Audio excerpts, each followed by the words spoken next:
अमीरुल मोमिनीन Umar bin Khattab रज़ी अल्लाह ताला अन्हु, उनका दौरे खिलाफत है और कहीं से माले की नीमत में बहुत ज्यादा कपड़े वसूल होते हैं। तो उमर रज़ी अल्लाह ताला अन्हु हस्बे मामूल वो सारे के सारे कपड़े लोगों में तकसीम कर देते हैं और हर शख्स के हिस्से में एक एक कपड़ा आता है। लेकिन उस टाइम पे हज़रत उमर रज़ी अल्लाह ताला अन्हु के जिस्म के ऊपर 2 कपड़े थे, यानी कि उन्होंने जोड़ा से बदन किया हुआ था।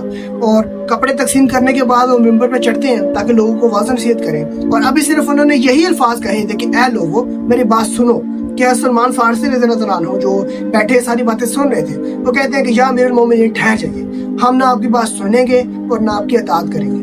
तो हज़रत उमर रज़ी अल्लाह अन्हु से पूछते हैं कि भाई क्या हुआ, क्या मसला है। तो उन्होंने कहा कि मालिक की नीमत में जो कपड़े आए थे तो आपने लोगों में तो एक एक कपड़ा तकसीम किया है, लेकिन अपने लिए आपने 2 रख लिया, आपने अपने जिस्म के ऊपर 2 कपड़े से बदन किए हुए हैं। तो हज़रत उमर रज़ी अल्लाह अन्हु कहते हैं कि ठहर जाओ, जल्दी ना करो, मैं तुम्हें इस चीज़ का जवाब देता हूँ। तो हज़रत उमर रज़ी अल्लाह अन्हु अपने बेटे अब्दुल्ला, जिनका नाम अब्दुल्ला बिन उमर था, उनको बुलाते हैं, उनको कहते हैं कि अब्दुल्ला मैं तुम्हें अल्लाह की कसम दे के ये बात कहता हूँ कि बताओ जो ये कपड़ा मैंने अपने जिस्म के ऊपर ज़ेबदन किया ये तुम्हारा कपड़ा नहीं है। तो अब्दुल्ला कहते हैं कि हाँ जी हाँ बिल्कुल ये मेरा कपड़ा है। तो इसके बाद सलमान फारसी कहते हैं कि ठीक है अब आप अपनी बात जारी करें, अब हम आपकी बात मानेंगे भी और आपकी अताअत भी करेंगे। इस किस्से को बयान करने का मकसद सिर्फ और सिर्फ ये है कि देखें उस दौर में जो हुक्मरान थे उनके अंदर तो जवाबदेही का तस्वर मौजूद था, उनको तो पता था कि हमने जो सवाल हुआ उस पर जवाब देना है। लेकिन साथ ही साथ आप अवाम की मेंटालिटी चेक करें कि उनको पता था कि अगर कहीं पे कोई गड़बड़ हो रही है तो हमने पॉइंट आउट करना है, हमने उस पर सवाल उठाना है, अगर कहीं पर जुल्म हो रहा है तो हमने उसके खिलाफ आवाज बुलंद करनी है। लेकिन आज के दौर में जो हमारे लोग हैं उनकी मेंटालिटी बिल्कुल इसके ऑपोजिट है। उनको हुक्मरान जिस तरह से लेके चलना चाहते हैं उस तरह से उनको लेकर चल रहे हैं, उस जुल्म के खिलाफ आवाज उठाना पसंद नहीं करते। और वो क्यों पसंद नहीं करते? क्योंकि वो इंटरटेनमेंट में इतना ज्यादा मगन हो चुके हैं, इतना ज्यादा